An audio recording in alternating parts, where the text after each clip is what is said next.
السلام عليكم ورحمة الله وبركاته. اليوم رح أعمل لكم سلطة أفوكاتو كتير طيبة، إن شاء الله رح تنال إعجابكم بإذن الله. نحتاج خس، رح نفرمه، بدنا نفرم الجرجير، بدنا نجيب شوية ملفوفة حمراء نفرمها ناعم،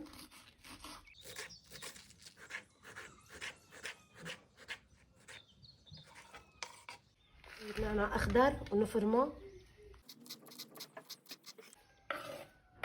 وبدنا نضيف خيار على السلطة كمان، نحط ملح، طبعا الملح حسب الرغبة، بدنا نعصر ليمون، بدنا نحط زيت زيتون، نحرك كل المحتويات مع بعض حتى بتشهي ما شاء الله يا جماعة، جربوها كتير طيبة.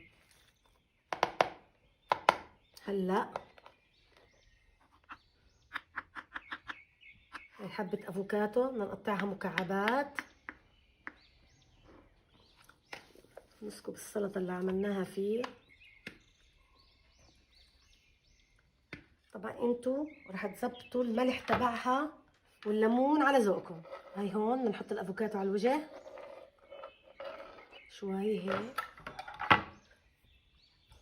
بدنا نحركه شوي معاه هيك،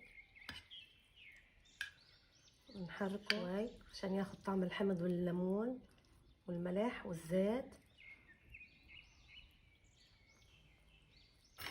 والباقي رح نحطهم هيك على الوجه. بعدين بدنا نجيب عين الجمل او الجوز، هذا اختياري يعني ممكن تحطيه وممكن ما تحطيه، بس هو عشان يبقى طبق متكامل وصحي ومتوازن وفخم.